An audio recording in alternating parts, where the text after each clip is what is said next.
Welcome to Our Social Impact, brought to you by the Prison Scholar Fund. Its mission provides education and employment assistance to help those currently and formerly incarcerated succeed and thrive in society while avoiding homelessness and the revolving door of reincarceration.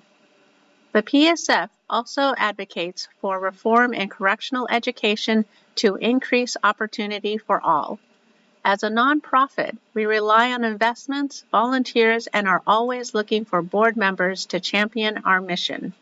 Please connect with us through our website at prisonscholars.org, where you can find volunteer opportunities, make a contribution, and learn about becoming a board member. You can also send an email to info@prisonscholars.org. Find us through most social media platforms at Prison Scholars. Become a patron by supporting us directly at Patreon with @Prison Scholars. Without further ado, here's Dirk Van Velzen, founder and CEO of the Prison Scholar Fund. So welcome to Our Social Impact. Today we have Rochelle Gorey, CEO of SpringFour. Welcome to the show, Rochelle. Thank you so much for joining us. I'm honored to be here. Thank you, Dirk. So tell us all about SpringFour. What do you guys do there? Sure. So I'm the founder and CEO of SpringFour. We are a certified B fintech company headquartered here in Chicago. So thank you for visiting us here in Chicago today. I love the Windy City. And at SpringFour, we believe that when people are experiencing financial challenges, it's because something's happening in their life that makes it impossible for them to pay. So at SpringFour, we are connecting consumers, borrowers, with local vetted nonprofit and government resources that can help address the reason behind their lack of payment. So connecting them to vetted resources that reduce household expenses, increase cash flow. And by addressing those root causes behind their lack of payment, we can get people paying and saving again. So we're really trying to change the way that the world deals with people who get behind on their bills or are living paycheck to paycheck. So what's your background? How did you get into this line of work? I spent my entire career working in nonprofit, affordable housing, community reinvestment, putting together partnerships between financial institutions and nonprofits. I also, in that work, spent a lot of time around policy work, innovation, creating new programs, working on legislation and policy that would make homeownership opportunities possible, and then looking at how do we make certain that when people get into homes, they're able to sustain that opportunity, which led me to work on foreclosure intervention programs and strategies. And essentially, what I was seeing was that there were way too many families who were losing their homes to foreclosure because they didn't know where to turn for help when they needed it most. And was this before the economic meltdown or kind of during it? It actually was before. It was in 2005. So working at the community level, we really saw the writing on the wall. We saw a lot of mortgages being made that probably shouldn't have been made, that weren't sustainable, and families were experiencing delinquency and foreclosure. So you kind of saw it coming. We did. But you didn't short it? No, shoot. No, but we would see families who, weren't talking about their financial challenges, their struggles. They were coming to us, or we were finding them through the nonprofit work that we were doing. And unfortunately, they were being taken advantage by unscrupulous actors who were, approaching them saying, hey, I'll help you get a loan modification, but you have to pay me. Well, no, actually, you pick up the phone, you call your lender, you tell them that you're behind on your mortgage, and you work with them to create, alternatives. But I really had this realization that there were so many great nonprofits and government agencies out there that could assist people, but people just didn't know about them. People don't share when they're experiencing financial challenges. So we decided, hey, let's build a technology solution that we can use to easily direct people to vetted nonprofit organizations that would want to help them, that would have their best interests in mind. So are you doing that? Who develops a platform? Or is it a platform or an app, or how do? Yeah, so we have two products. They're cloud-based, and we have a tech team that develops all of that because I'm the visionary. I do not have a techno. So you have people for that. Yeah, I have people for that. And so getting back to your question about, why I started the company, the other thing that I came to realize is that, I grew up in a low-income household. We didn't have a lot of extra money in my family. I'm the product of 2 social workers who, unfortunately, social workers don't make a lot of money. And there were different times in my family's life that we had to rely on, outside resources. And that's okay. Like, there should be resources for people when they're struggling. And I think that really helped inform me and my journey to entrepreneurship. So it sounds like it's pretty well embedded in you, but it also sounds like you kind of created this ethos for your family to also care about other things. Both of my children, we've been involved in a local campaign. So we have lived in a historically red district, and for the first time in 40 years, I believe, our district, we flipped the House to blue this past election and elected our first Democratic congressman.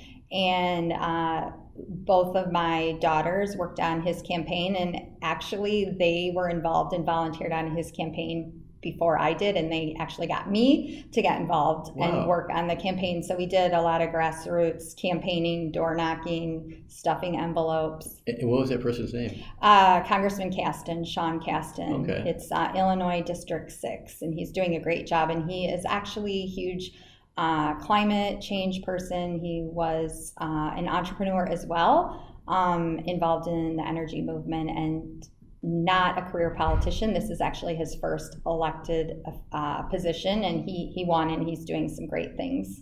Oh, that's awesome. So I met you a couple of years ago. What was it, 2017? Yes. At the PwC Points of Light Civic Accelerator.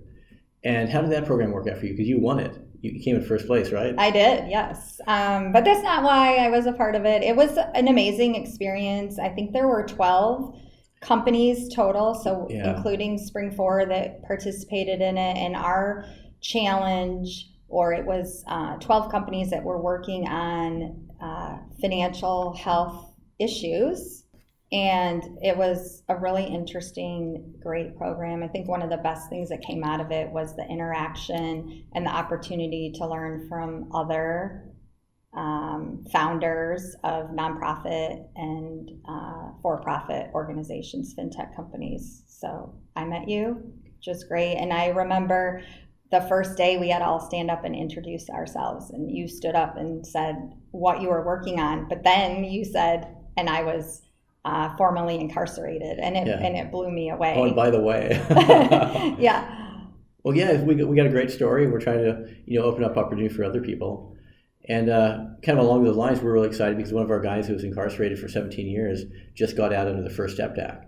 So, we helped him get his bachelor's degree. He's working on his MBA right now, so he just got out, and we're going to try to find a place for him to finish his MBA.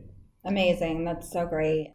So it was a great introduction on SpringFour. Can you really drill down what exactly you do and how you connect people to your services? Yeah, absolutely. And I would love to do that because I think, what we're doing is sort of new. There aren't a lot of companies doing what we're doing, but essentially we are really trying to create new and innovative ways to help and deal with people who are experiencing financial challenges. And the reality is 70% of Americans are living paycheck to paycheck. So when I say, trying to help people who are financially unhealthy, I mean, that's the majority of us. Most people are living paycheck to paycheck and can't afford a $400 unexpected expense.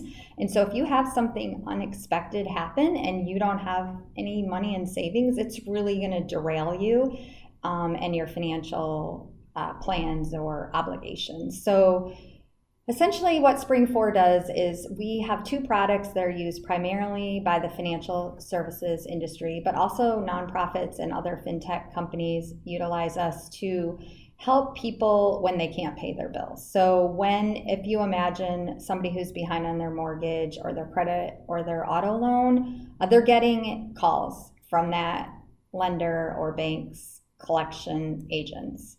And up until now, the conversation has always been basically, hey, where's my money? You're late. I need you to pay, $500 or whatever it is. Well, the reality is I really, truly believe that most people, if they had that money, they would be paying you. Nobody wants to be behind on their bills. It's stressful. It's not a good feeling.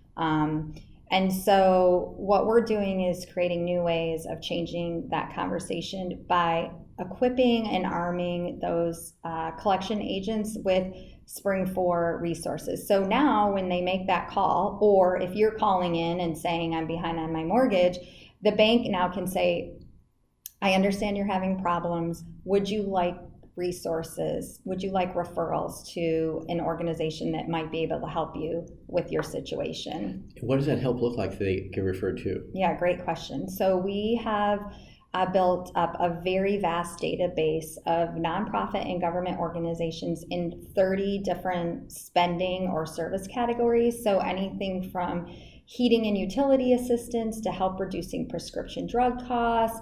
If you're unemployed or underemployed, employment resources, job training, senior services, home repair. Really? Yeah. So you really kind of like take the pressure off of the financial burden. Like there might be a lot of resources they don't know about. Exactly. So people, that's what... It's like, hey, I can't pay my loan because I have to pay my heating. Right. Because there's actually a program that helps you with the heating. Exactly. Or, let's say it's January in Chicago and your furnace breaks. Because there's only 2 seasons here, right? Yeah, winter and winter. Winter and construction. No, yeah. But yeah, so if your heater goes out and it's 20 below zero, you're absolutely going to take whatever money you have to fix that heater and worry about paying your mortgage or auto loan later. So what we're doing is creating opportunities to connect people to those resources that can help reduce household expenses, increase cash flow, and then they're able to, whatever savings they find through SpringFour, apply that to any past due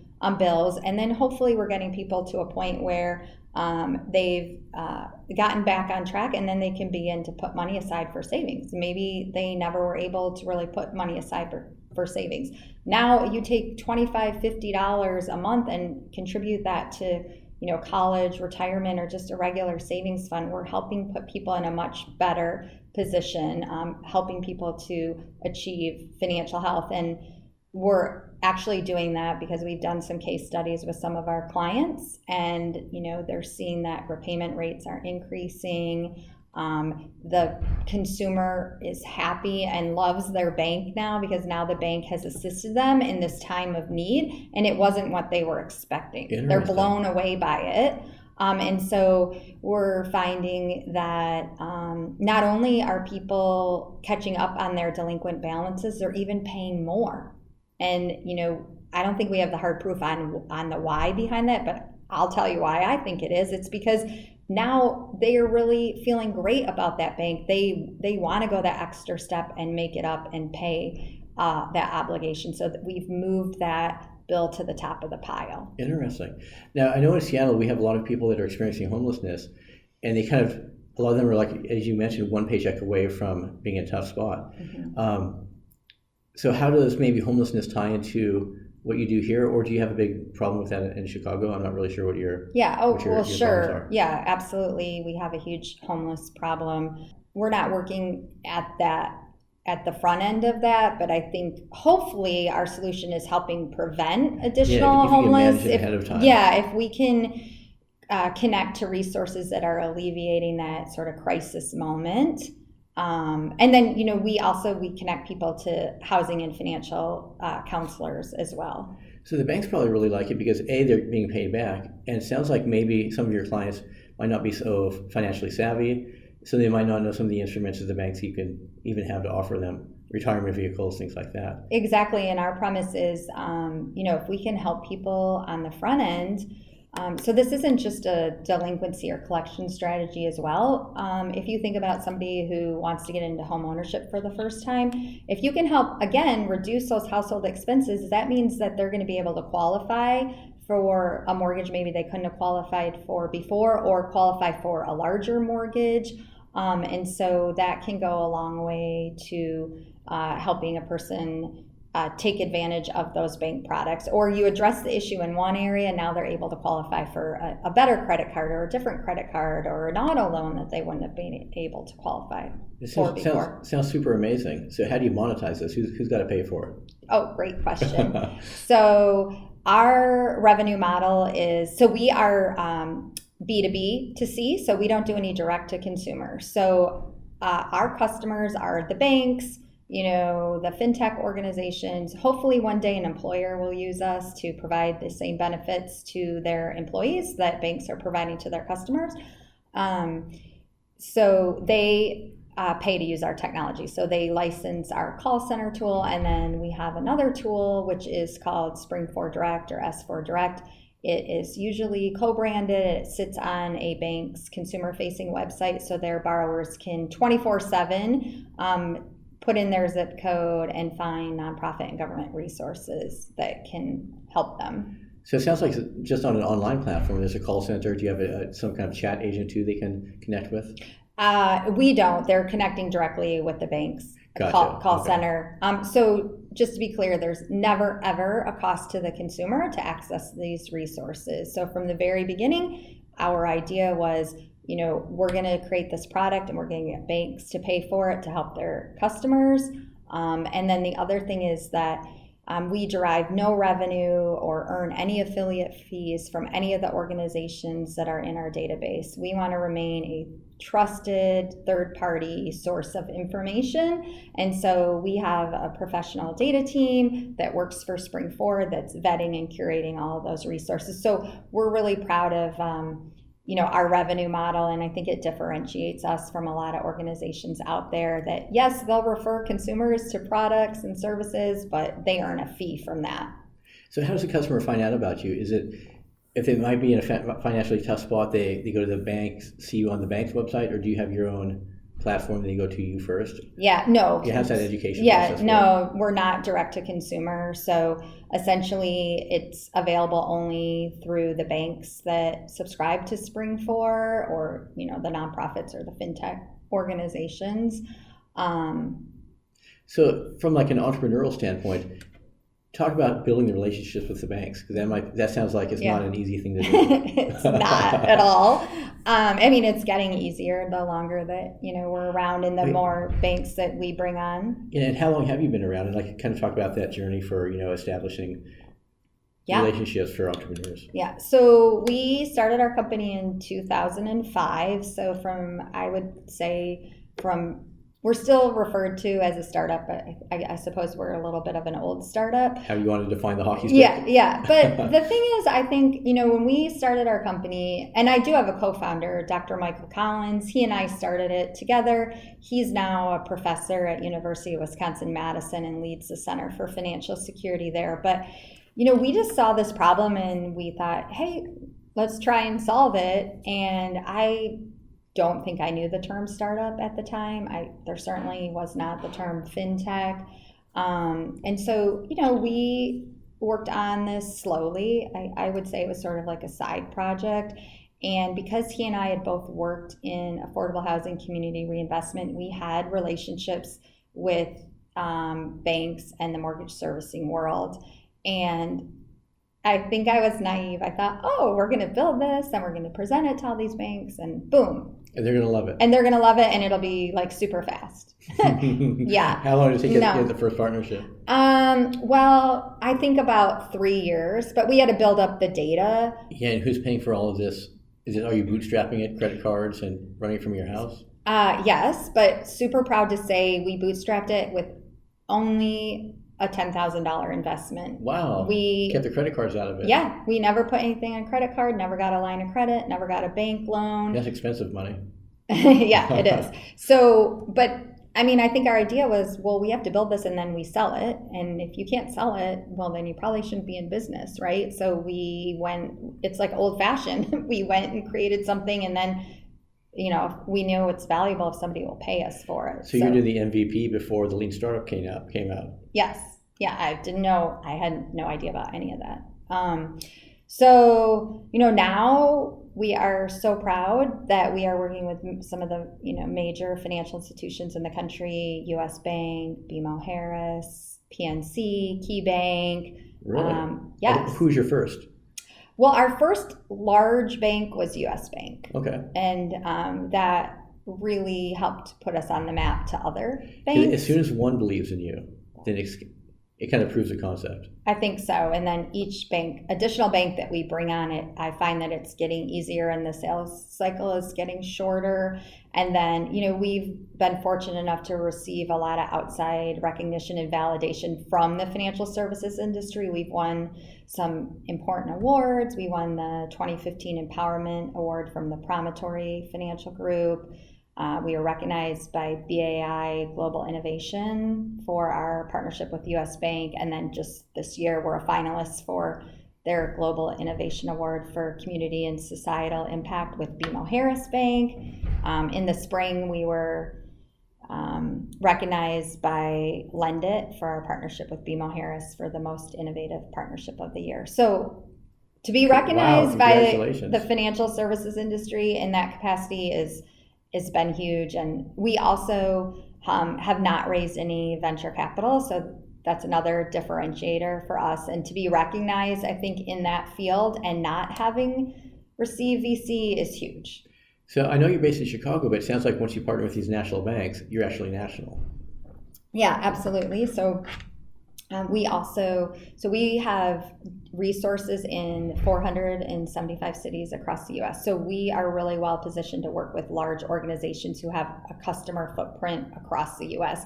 And the original idea was I was working with a servicer client, and they told me that their agents had on their screen, they were able to pull up the foreclosure laws because they vary state by state. And so I had an aha moment, and I thought to myself, wait a second, if they can do that, why couldn't they pull up the nonprofits in all of the different areas that they had customers? So that's really the genesis for why we started building out SpringFour. And so, yes, we're nationwide, and we have... Well, would you be global? Is it, there's probably the same problems in other countries, Canada, Europe.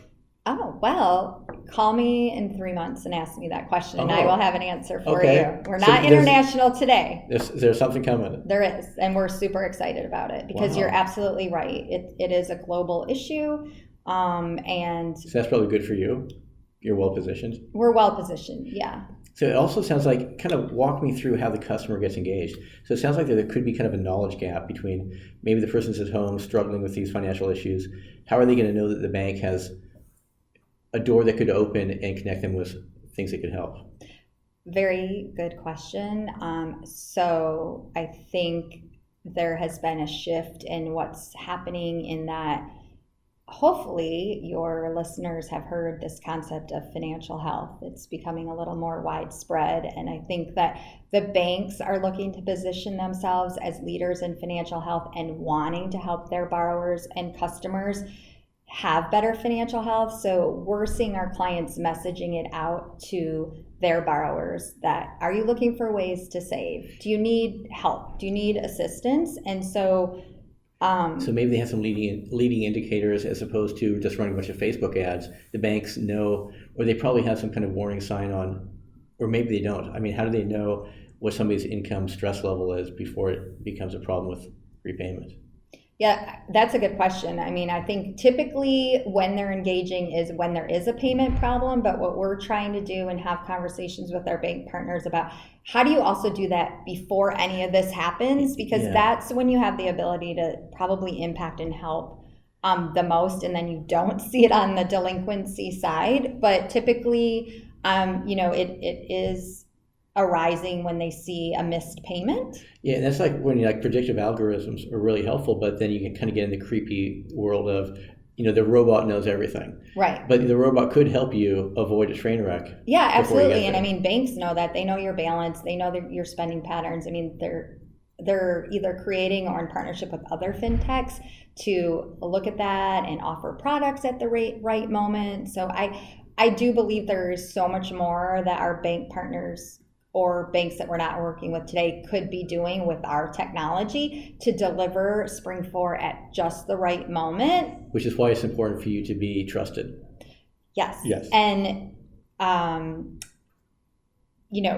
we're so proud of where we are today and our track record. So we've been doing this for almost 15 years, working with major brands and institutions to deliver results for their customers, have gotten the recognition and validation from the industry And then the fact that we have data in almost 475 cities. If you're not living in one of our cities, we have state and national resources. So essentially, you will always find an answer through SpringFour, and then we continue to add additional cities. That's what our team is busy doing every day. So how did the name SpringFour originate? Yeah. So when we started our company, we were actually known as Mortgage Keeper.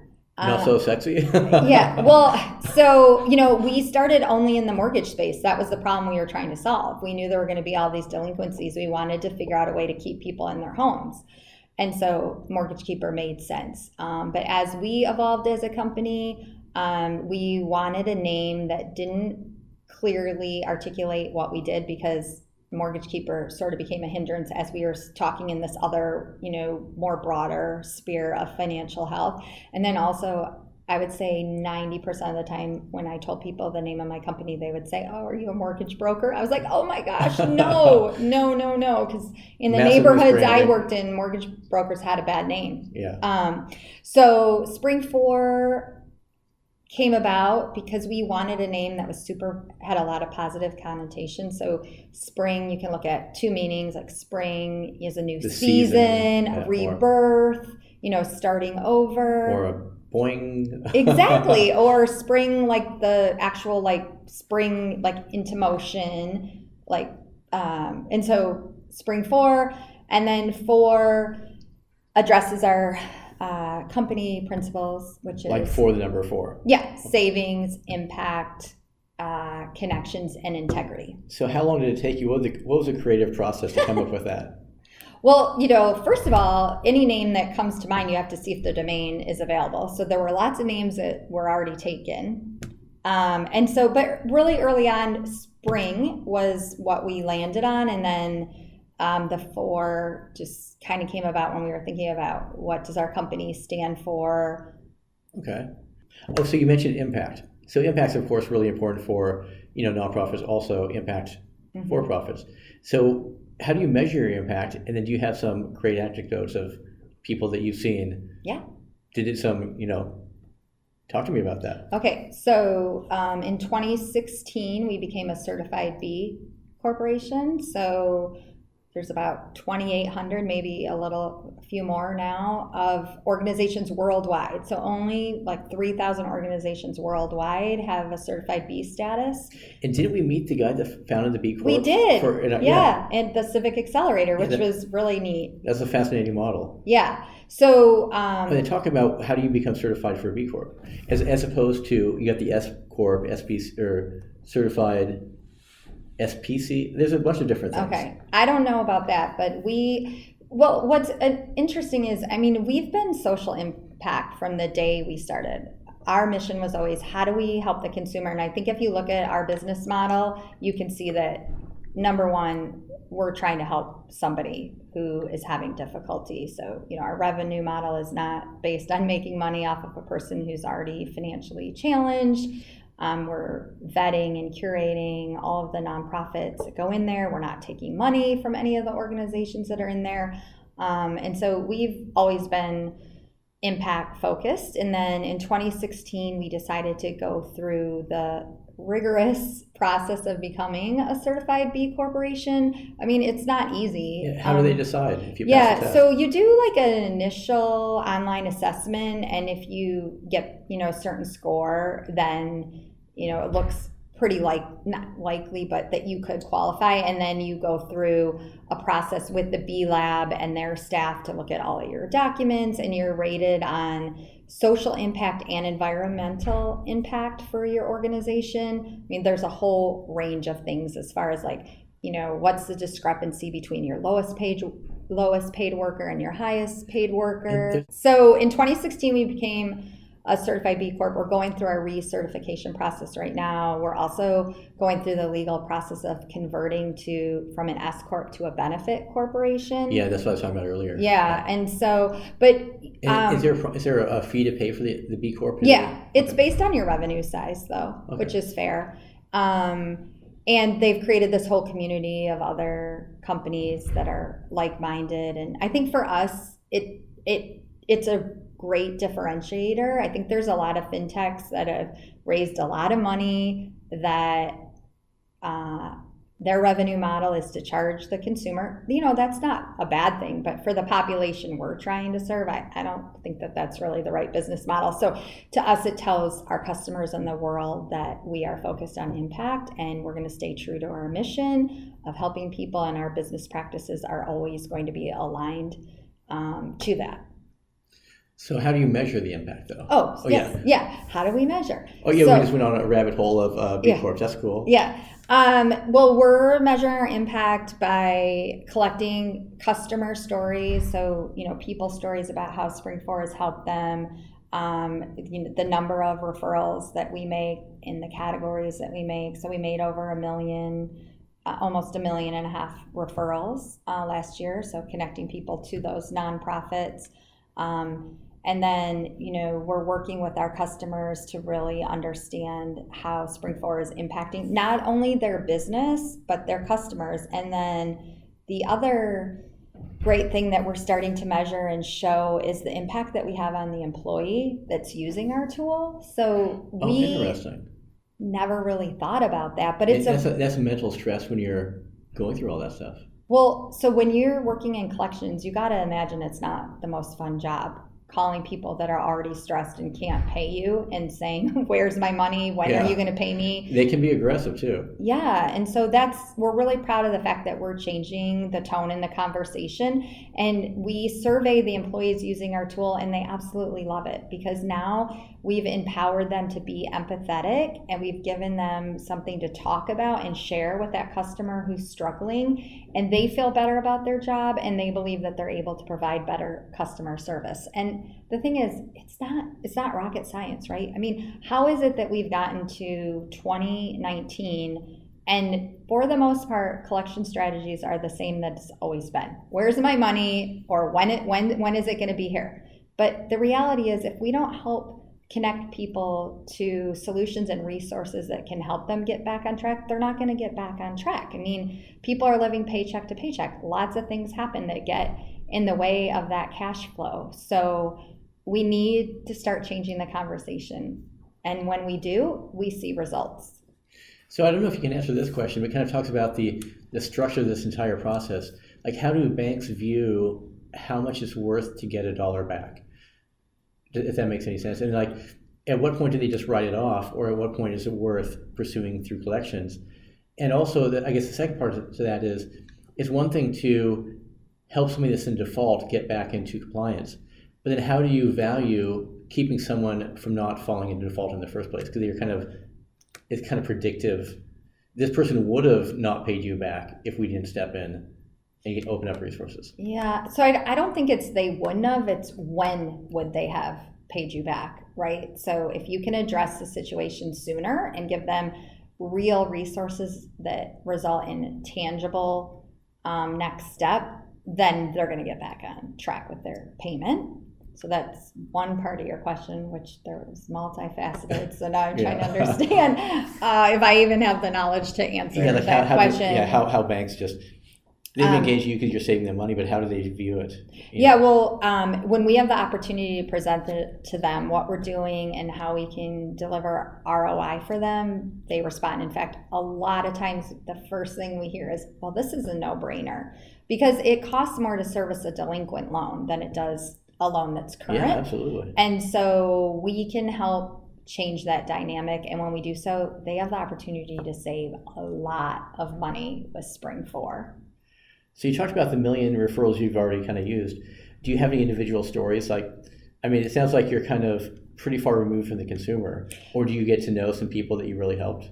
Yeah, but through our subscribers. So we don't collect any individual information, we don't capture any consumer data or payment information, but our subscribers will share stories with us. And I think one that I heard recently, they actually shared the tape of the phone call, but essentially... you mean from that bank collection agent? Yeah. Oh, I'd love to hear it. Yeah. What does it sound like? It was amazing because the agent was calling this borrower. He was behind on his auto loan, And he was asking when he thought his next payment, or when he could turn in his payment. And he was like saying, I've been unemployed for several months now, but I just started a job a week ago, and I will be getting paid next week, and I'm going to be able to catch up on my past due bill. And I got the job because I got a referral from you from SpringFour. No kidding. Yeah. And the agent was like, what? Wait, you mean to tell me you got a job because you got a referral from SpringFour? And the guy was like, yeah, I got this great job. And he went on to say what it was. So I didn't know you do employment matching too, or was that just a... Yeah, we have employment and job training resources. Really? Yeah. Okay. And... we can talk about that next. Yeah, and the agent was like, well, I was about to offer you a referral from SpringFour, but it sounds like you already got that. And both people on the phone call were so happy. And so it really changed this dynamic, because at the very beginning of the call, the collector was kind of just in their normal groove of needing to make a lot of calls and when is this payment going to be here? And then the borrower was able to share this, and it was a win-win. I mean, you can't put a price tag on that. What that did for the borrower, we helped change the direction of his life. I mean, I think so. He got a job. He was unemployed. He was able to catch up on his bill. The collector was now feeling really great about his job at the bank and what the bank was able to do. And then obviously the bank is going to win from somebody getting back on track with their payment. So then the overall, overall value to the brand. You gotta believe that guy is out there telling people gosh, I got behind on my auto loan, but my bank helped me get a job. So that's awesome. That's amazing. And another question, if the bank was going to refer him, but he found you anyways, how did he find you? Did you just go to the bank website? Oh, no. He got referred to SpringFour from the bank on an earlier collection call. Gotcha. Because he was out of work for a few months. Yeah. That's amazing. That's super cool. Yeah, thanks. So, we hear stories about that all the time. We hear stories from the people who are using the tool. They love it. They say they couldn't do their job without it. That if you're a financial housing counselor helping someone with their issues, I mean, again, it's all interrelated, right? Usually if you're having trouble in one area, you're having trouble in a lot of different areas. So the fact that we can make referrals in 30 different categories, one-stop shop, I feel it goes a long way to really helping solve somebody's financial challenges. So what's next for you? You kind of hinted at some stuff before. Yeah, well, international, maybe. Yeah. I think that would be great. We're always adding enhancements to our current products and delivering those enhancements out to our current clients. What's next? I really want to move into this employer space. I think you hear and see a lot of employers talking about and understanding that if they don't have financially healthy employees, it hurts their business, it hurts their productivity. Now I'd like to see that talk and dialogue move into action. I think that we still don't see a lot of employers actually providing financial health or financial wellness programs that go beyond here's a budgeting tool or app and here's some financial literacy and educational materials. That stuff is great, but that's not going to change people's lives in the near term or the short term when they are living paycheck to paycheck and they're coming into your office or your plant stressed out about how they're going to pay for the prescription drug costs or, the CT scan that their kid needs or, their kid just made a soccer team and now it's $2,000. I mean, those are the things that people are really facing. And so I want to see employers actually take advantage of companies like SpringFour and present, holistic products and services that can really, truly impact a person's financial health. So how do you keep your finger on the need of the consumer? Do you kind of do feedback sessions to figure out where there's room for improvement, or what does that look like? We do surveys of our users, which is not the consumer, but we also talk to our customers about what their customer journey is like. Oh, yeah, I guess that's the difference between who's paying? The banks are paying, or the client's paying? Yeah. But we have some upcoming focus groups with the consumer that we're excited about.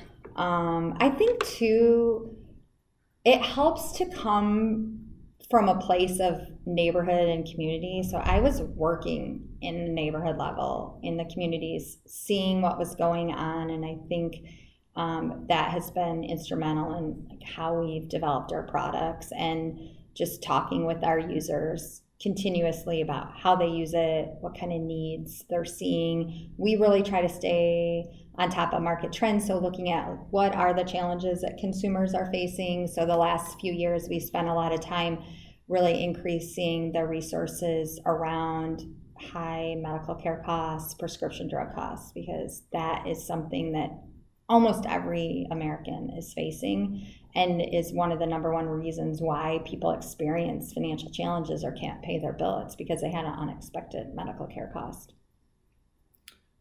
Cool. Well, thank you so much. Is there anything else you want to throw in?